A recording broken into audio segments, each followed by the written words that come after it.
राजस्थान विधानसभा में विपक्ष की ओर से शिक्षा मंत्री मदन दिलावर का लगातार विरोध किया जा रहा है। विपक्ष की ओर से दिलावर को बोलने तक नहीं दिया जा रहा। जब भी वे बोलने के लिए खड़े होते हैं, विपक्षी सदस्यों की ओर से हंगामा शुरू कर दिया जाता है। सदन में प्रश्नकाल के दौरान विधायक छगनलाल राजपुरोहित का शिक्षा विभाग से जुड़ा सवाल आया। सवाल का जवाब देने के लिए जैसे ही शिक्षा मंत्री मदन दिलावर खड़े हुए, उसी समय नेता प्रतिपक्ष टीकाराम जूली सहित विपक्ष के कई सदस्यों ने हंगामा शुरू कर दिया। विपक्षी सदस्यों का कहना था कि जब तक मदन दिलावर आदिवासी समुदाय पर दिए गए बयान पर माफी नहीं मांगेंगे, तब तक उन्हें नहीं सुनेंगे। सदन में जब तक दिलावर बोलते रहे, तब तक हंगामा जारी रहा। जब मदन दिलावर विधानसभा सदस्य छगनलाल राजपुरोहित के सवाल का जवाब दे रहे थे, तब उनका विरोध करते हुए नेता प्रतिपक्ष टीकाराम जूली लगातार बोलते रहे। उन्होंने कहा कि शिक्षा मंत्री जी ने अभी तक माफ़ी नहीं मांगी है, माफ़ी मांगनी पड़ेगी। जब तक ये माफ़ी नहीं मांगेंगे, हम इन्हें नहीं सुनेंगे। जूली ने कहा कि प्रदेश का शिक्षा मंत्री हमेशा दूसरे समाज को नीचा दिखाने जैसे शब्दों का इस्तेमाल करते। ऐसे शिक्षा मंत्री को पद पर रहने का कोई अधिकार नहीं है। जनता के हित की बात करने के बजाय दूसरे समाज पर छीटाकशी करते हैं। जूली ने कहा कि इनके खुद के खिलाफ 14 मुकदमे दर्ज हैं। ये दूसरों को क्या शिक्षा देगी? हमारे प्रदेश का ये दुर्भाग्य है कि जो हमें ऐसा शिक्षा मंत्री मिला है जो हमेशा दूसरों के लिए अपशब्दों का इस्तेमाल करता है, दूसरे समाज के लोगों की हैसियत नहीं समझता है। इन्होंने पिछले 6 महीने में 2 लाइन भी शिक्षा के लिए नहीं बोली। ऐसे शिक्षा मंत्री को तुरंत ही हटाना चाहिए।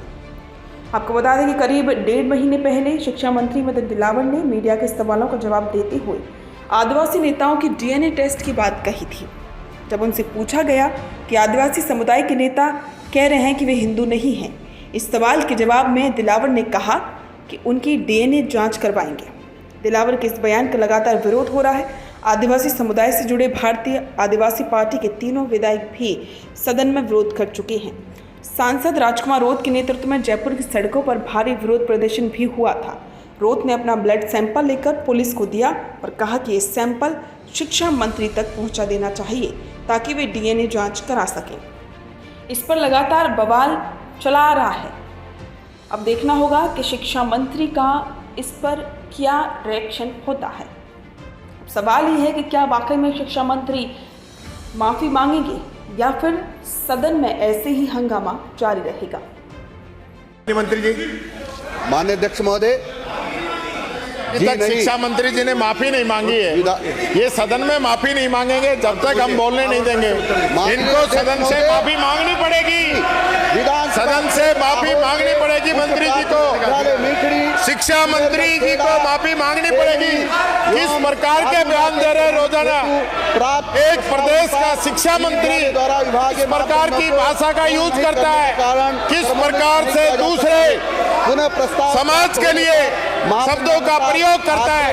ऐसे शिक्षा मंत्री को पद पर रहने का अधिकार नहीं है। माननीय अध्यक्ष जी, इस सरकार को आप निर्देश दीजिए कि इनको सद्बुद्धि आए, इनको सद्बुद्धि आए कि ये जनता के हित की बात करे, न कि आपस में एक दूसरे समाज पर छीटाकशी करे। ये आजकल ऐसा लग रहा है कि विद्यालय कर्मोन्नत के मापदंड क्या क्या है वो बताएं। अन्य अपनी सीट मत छोड़िए, आपको भी बोलने का मौका नहीं मिलेगा। माननीय अध्यक्ष महोदय, माननीय अध्यक्ष महोदय, कल भी इनका बयान आया है, परसों भी मंत्री का बयान आया है, उससे पिछले रोज भी मंत्री का बयान आया है। 14 मुकदमे इनके दर्ज हैं और ये दूसरे लोगों को शिक्षा देते हैं, खुद शिक्षा नहीं लेते तो बच्चे को क्या शिक्षा देंगे?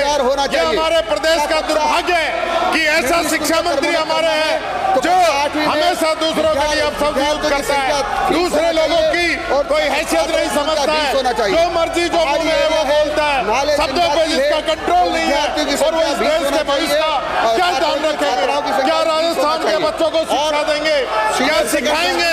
जिनका विजन आज शिक्षा मंत्री बनने के बाद में 1-2 लाइन जिनकी शिक्षा पे नहीं आई हो, 2 लाइन जो शिक्षा पे नहीं बोले हो, 2 लाइन जो शिक्षा को किस प्रकार से मजबूत किया जाए उस पे नहीं बोले हो। और इसी प्रकार से शिक्षा मंत्री को तुरंत हटाया जाना चाहिए। माननीय अध्यक्ष जी, माननीय अध्यक्ष जी, इसलिए केवल 9 है और इसी प्रकार से देवकी में छात्रों की संख्या 11 और छात्राओं की संख्या 18 है, इसलिए केवल माननीय अध्यक्ष जी, प्रकार से माननीय अध्यक्ष जी, बागुंदा में मैं आपसे निवेदन करना चाहता हूँ, संख्या 7 है। ये बहुत ही गंभीर सवाल है। राजस्थान के जो नौनिहाल जो बच्चे हैं, श्री हरि सिंह रावत, अरे अभी हो गया भैया, हो गया। प्रश्न संख्या 91। माननीय मंत्री जी, सबका बहुत बहुत धन्यवाद।